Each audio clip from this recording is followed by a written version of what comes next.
Alléluia, Alléluia, Alléluia. Alléluia, Alléluia, Alléluia.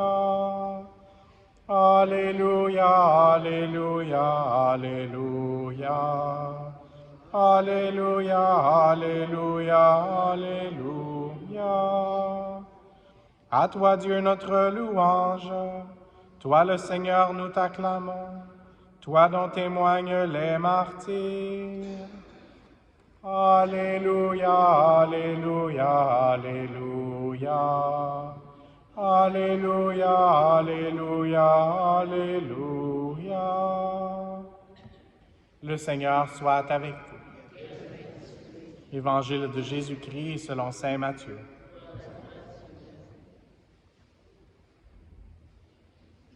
Après le départ des mages, voici que l'ange du Seigneur apparaît en songe à Joseph et lui dit: « Lève-toi, prends l'enfant et sa mère et fuis en Égypte. Reste là-bas jusqu'à ce que je t'avertisse, car Hérode va rechercher l'enfant pour le faire périr. » Joseph se leva dans la nuit. Il prit l'enfant et sa mère et se retira en Égypte, où il resta jusqu'à la mort d'Hérode, pour que soit accomplie la parole du Seigneur prononcée par le prophète: « D'Égypte, j'ai appelé mon fils. » Alors Hérode, voyant que les mages s'étaient moqués de lui, entra dans une violente fureur. Il envoya tuer tous les enfants jusqu'à l'âge de 2 ans, à Bethléem et dans toute la région, d'après la date qu'il s'était fait préciser par les mages. Alors fut accomplie la parole prononcée par le prophète Jérémie. Un cri s'élève dans Rama, pleurs et longues plaintes. C'est Rachel qui pleure ses enfants et ne veut pas être consolée, car ils ne sont plus. Acclamons la parole de Dieu.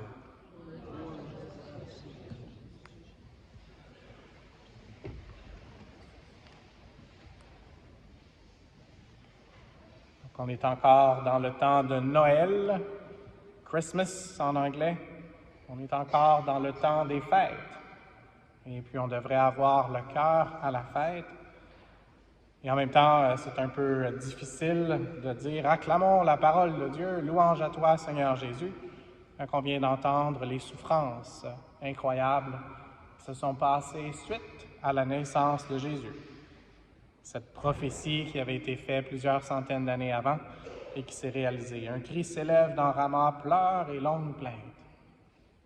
Mais donc, il faut mettre tout ça dans le contexte, et ça, c'est pas une bonne nouvelle, mais la bonne nouvelle, c'est que Dieu a conquis la mort et le péché, et que Dieu veut nous donner cette vie éternelle. J'ai lu dans le Bréviaire ce matin, et c'est quelque chose qui a eu un impact sur moi. C'était même avant mes quelques premières gouttes de café. Donc, c'est quelque chose qui est vraiment sorti de la page, si on veut dire, que la croix est près de la crèche. Donc, juste à côté de moi, ici, on a la crèche. Mais la croix, elle est près, elle est proche de la crèche. Et on l'a vu dès le lendemain de Noël, le 26 décembre, on célébrait Saint-Étienne. Saint-Étienne qui est le premier martyr, Saint-Étienne qui témoignait du Christ, de Jésus, de la bonne nouvelle. Et ensuite, on a eu la fête de Saint-Jean. Saint-Jean, c'est le seul apôtre qui n'est pas martyr, et c'est pas à cause qu'ils n'ont pas essayé.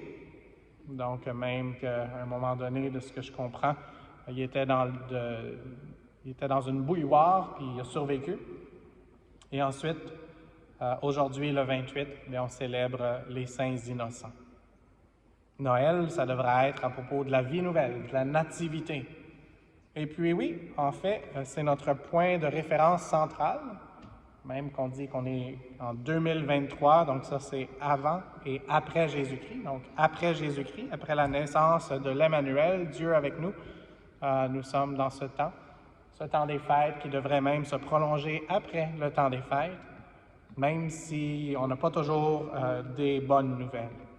Parce que la bonne nouvelle de Jésus, c'est quelque chose d'encore plus important que toutes les mauvaises nouvelles qu'on peut avoir ensemble. Pourquoi? pas seulement pour sa naissance, mais parce que de la crèche, après 33 ans d'une vie au service de son Père, il a donné sa vie sur la croix et il est ressuscité des morts, et c'est ça la bonne nouvelle. La bonne nouvelle, c'est que Jésus est né pour mourir afin que nous puissions avoir la vie éternelle. Quand j'avais pris un peu plus de café, il y a une chose qui m'est venue à l'idée, je me souvenais plus du mot, donc j'ai dû regarder dans l'Internet. Mais je me souvenais que dans mon enfance, pour des courants historiques ou même en religion, on faisait ce qu'on appelle la frise chronologique. Je n'ai plus avec mes cheveux frisés, ça m'a fait penser à ça, la frise, et je vais essayer de m'en souvenir maintenant. Mais la frise chronologique, c'était la ligne du temps qu'on écrivait. Et puis, ça m'a fait penser il fallait mettre ça à l'échelle. Donc, il y avait des calculs mathématiques. Et comme vous savez, je ne suis pas le père Kevin, j'aime un peu moins l'école que lui, donc il nous ferait peut-être une théorie un peu plus échevronnée. Mais si on pense juste à notre échelle du temps, à la frise chronologique de notre temps, même si on le si on le fait vraiment à la référence avec Jésus-Christ, notre petit bout de vie, que ce soit 50 ans ou 115 ans, c'est vraiment une ligne très mince à comparer à l'éternité qui nous attend à cause que le Seigneur a ouvert la porte du paradis pour nous. Donc, prions pour que cette réalité puisse avoir un impact dans notre vie. Et donc, à comparer à l'infini, le Seigneur qui nous aime infiniment aussi. Ce n'est pas seulement en temps, mais c'est en qualité que le Seigneur veut verser sur nous son amour infini. C'est ça la raison de la bonne nouvelle. C'est que même si on a des souffrances, passagères ou qui durent un peu plus longtemps dans notre vie, c'est rien à comparer à ce que vraiment il va avoir, ce qu'on a eu avant notre rencontre avec le Christ pour l'éternité et après, qui va durer pour les siècles des siècles et même au-delà. Donc, demandons au Seigneur aujourd'hui de toucher notre cœur pour pouvoir être remplis de la bonne nouvelle et vraiment d'acclamer la parole de Dieu comme l'ont fait les saints innocents. Et puis, avec ça, de dire louange au Seigneur, pas seulement par nos paroles, pas seulement par nos chants, mais aussi par nos propres pas, que nos pas puissent toujours être accompagnés du Seigneur, lui qui est le chemin, la vérité et la vie, et que tout ça puisse avoir un impact sur les gens que le Seigneur envoie pour que notre rencontre avec eux puisse être encore plus profondément une rencontre avec notre Dieu qui nous aime infiniment.